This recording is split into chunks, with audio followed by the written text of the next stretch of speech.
Hi everyone, welcome to this video on deadlock. In this video, we will cover all the basic concepts of deadlock. First, let's see what is a deadlock. Consider a situation where a process is requesting a resource which is not available at that particular time. Then the process enters a waiting state. Sometimes a waiting process never able to change its state because the process it has requested are held by other waiting processes. This situation is called deadlock. Here in this graph, process 1 is waiting for resource 2, but resource 2 is assigned to process 2, whereas process 2 is waiting for resource 1 which is assigned to process 1.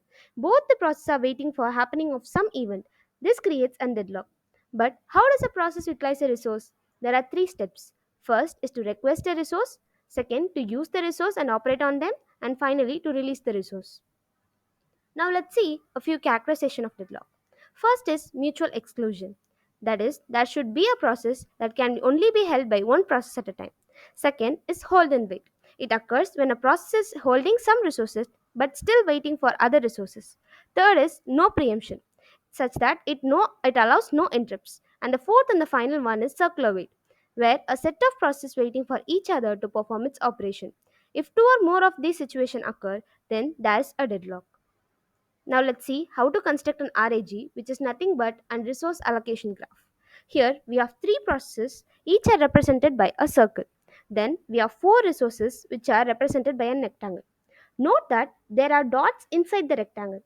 These dots are the number of instances in the resource.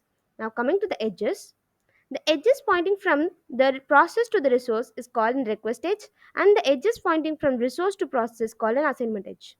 But we have to be careful here as assignment edges should point from instances and not from the rectangle. So this is how we create an RAG. Now coming to the methods of handling deadlock. First method is deadlock prevention or avoidance. We will cover this topic in upcoming slides. Second method is deadlock detection and recovery. That is to let the deadlock occur and then after detecting it we can perform the recovery operations. Third method is to ignore the deadlock problem altogether. This third method is the one used by most of the OS including Unix and the Windows. As we have already discussed, out of the two methods to ensure deadlock never occurs, first one is deadlock prevention. That is, by making the characteristics of deadlock as false, 75% chances are that to prevent deadlock. Mutual exclusion can be avoided by making most of the resources as shareable resources so that they don't require mutual exclusion. But we can't completely make all resources as shareable since some may need to be non shareable. Hold and wait can be prevented by two methods. First method is the process should initial execution after it has all resources, but it may create deadlock because of the holding resources. And second method is the process should not hold any resource. In both the cases, it has the low resource utilization and starvation as the disadvantages. No preemption can be prevented by allowing preemption. If a process A is requesting a resource held by a waiting process B, then it can be preempted and given to A. If it is not held by a waiting process B, then A becomes a waiting process. If any other process requests resources held by A, then A can be preempted. Next, to prevent the circular wait, disconnect the cycle or request resources in an increasing fashion. An alternative method for avoiding deadlock is deadlock avoidance, where it requires additional information about how resources are to be requested. That information includes maximum instances required, need instances currently allocated to each process, and future requests releases of each process and available instances of each type in the future. Example, with the information from resource allocated graph is enough to check for deadlock. If it is a single instant resource, check if cycle occurs. Then it has a deadlock.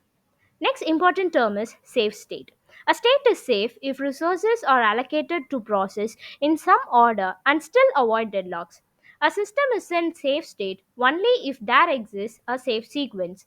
In an unsafe state, the operating system cannot prevent processes from requesting resources such that a deadlock occurs. There are two algorithms for deadlock avoidance. Banker's algorithm requires information like maximum allocated and available instances. From that, calculate the need, which is maximum minus allocated instances. Check if need is less than the available instances. If so, update available with available plus allocated instances. Repeat until all processes satisfy the condition. If so, the processes are not in deadlock and you can write save sequence, else it is in deadlock. Next algorithm is resource request algorithm. If a process requests instances during the runtime, check if the requested instance is less than the need and available. If so, update the available, allocated, and need. Then apply bankers again to check if the process has deadlock after request. We hope you have got a glimpse about what is deadlock and its characteristics, constructing RAG, and methods for handling deadlock. Hope you like our video. Thanks for watching.